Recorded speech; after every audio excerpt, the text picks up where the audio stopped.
So shall we toast? Yes. Cheers! Cheers!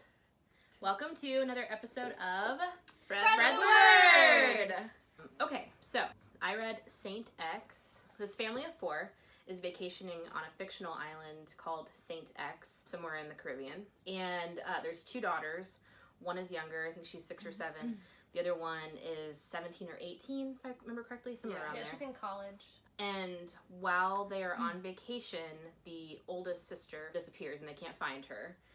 End up finding her body. There were 2 men arrested for this death and were let off, but you're not sure if they're actually guilty. That happens right in the beginning of the book, and then there's a pretty big time jump where you see Clary, who has this borderline unhealthy fixation with the death of her sister. There is a part where they're talking about one of those like true crime shows. Do you guys remember this? Oh yeah, when they've done like a dramatic retelling, Like Women Who Kill or Snapped. Yeah. Oh, Snapped is so good. Yeah, it is. And I can relate to so many, and then I get scared. and then I get scared. He had it coming. Okay. So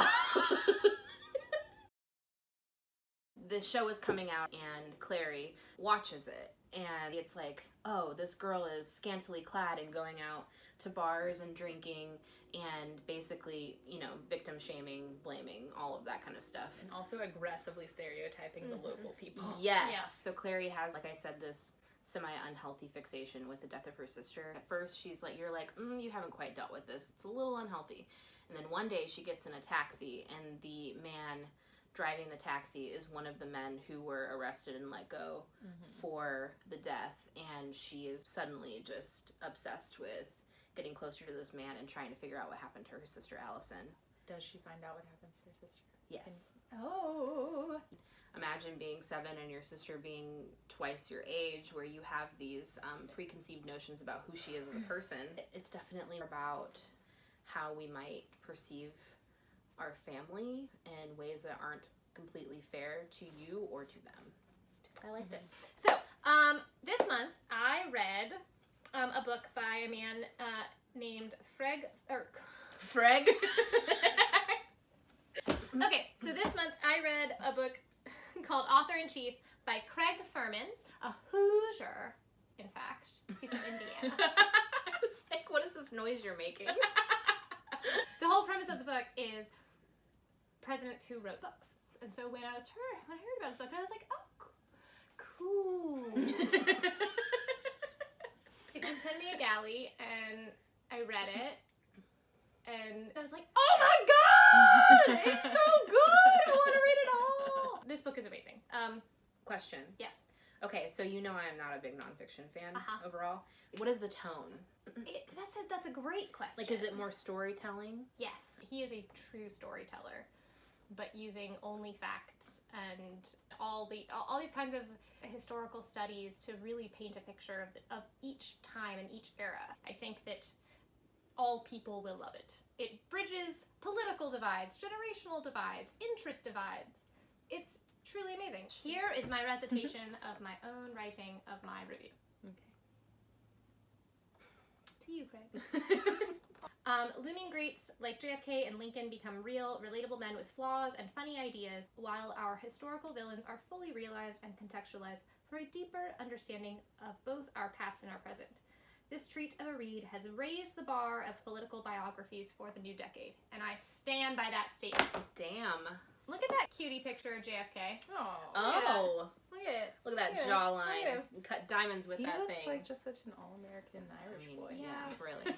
Really. He was such a complicated person. Yeah. Hello. Hi. Okay, so you guys, I read Ben Heaven. It's sci-fi. So it's called... Is it young adult? Yeah, it's young adult. This is an alien book.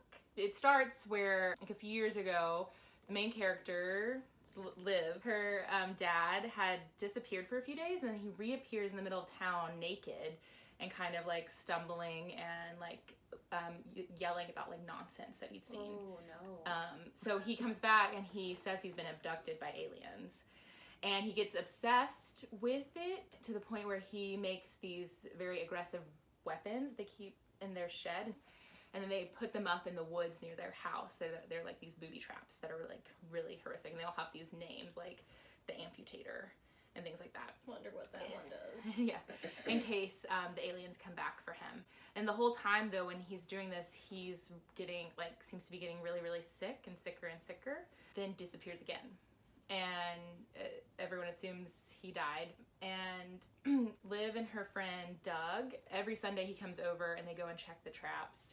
So of course she's like dealing with her dad having died mysteriously, so they think. They never found a body, and having gone like down this dark path of insanity before he died, until of course she finds an alien in one of the traps one day when she goes up to check it.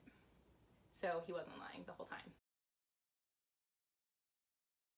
But I don't want to give anything away. I'm There hooked. I'm good. Two twists in this book, one of which I sort of saw coming, but still it was great when it came to fruition. And the other one I didn't see coming at all. It was a double twist, double whammy. Oh man. Yeah. Okay. It was good. Those were our picks for February. And they're all in stock, and we're excited to talk to you more about them and hear about what you thought about them and past picks. And that's it for now. Thanks for tuning in. See you in March. Bye. Bye.